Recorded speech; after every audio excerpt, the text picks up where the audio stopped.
تحسب أن الآن دول الخليج والسعودية ستسلم منها، ولهذا هم سيأتي عليهم أيام سوداء.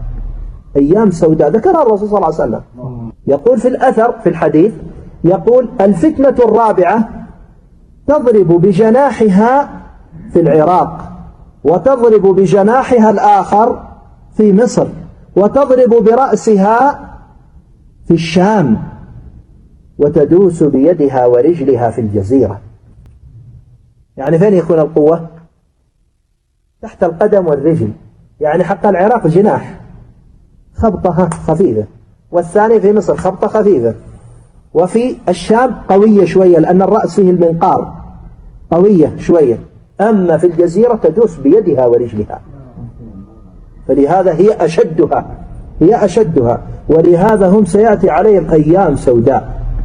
أيام سوداء ذكرها الرسول صلى الله عليه وسلم، ستأتي عليهم أيام سوداء، وقتل سيكون فيهم ذريع جدا. طيب، هذه الفتنة الرابعة فتنة سماها الرسول فتنة الغربية، وسماها الصليم. الصليم يعني بمعنى التي تهلك الناس، تصطلم الناس. وسماها بالفتنة الشامية، بالفتنة الشامية، يعني أكثر نزاعهم سيكون على الشام، فسبب نزاعهم على الشام سميت بالفتنة الشامية، فتشملهم كلها. ولهذا ذكر في حديث الشام، لو تذكرون في الدرس الأول على فتنة الشام، يقول: حتى تبلغ بقيع الغرقد. الفتنة الشامية أنها ستكون في الشام فلا تتناهى، يقول: فلا تتناهى. تكون بالشام فتنة أولاها كلعب الصبيان، كلما قيل انقضت تمادت.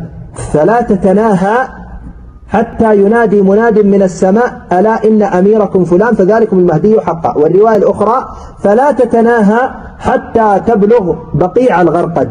بقيع الغرقد أين هو؟ المدينة، قبور أصحاب رسول الله. يعني ما تنتهي حتى تدخل المدينة المنورة.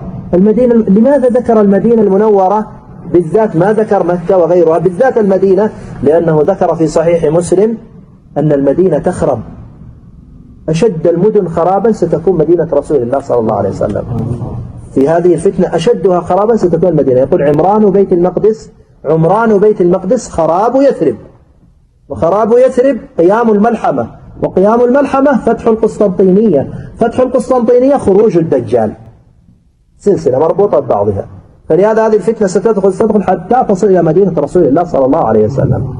حتى السعوديين تدخلوا في قضية الشام، وبدأت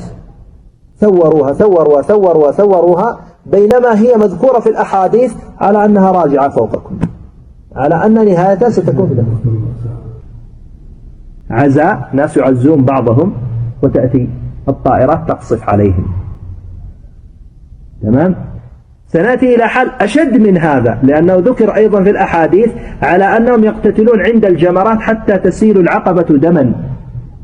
يعني الأماكن المقدسة، المشاعر المقدسة ستسيل بالدماء في داخل مكة.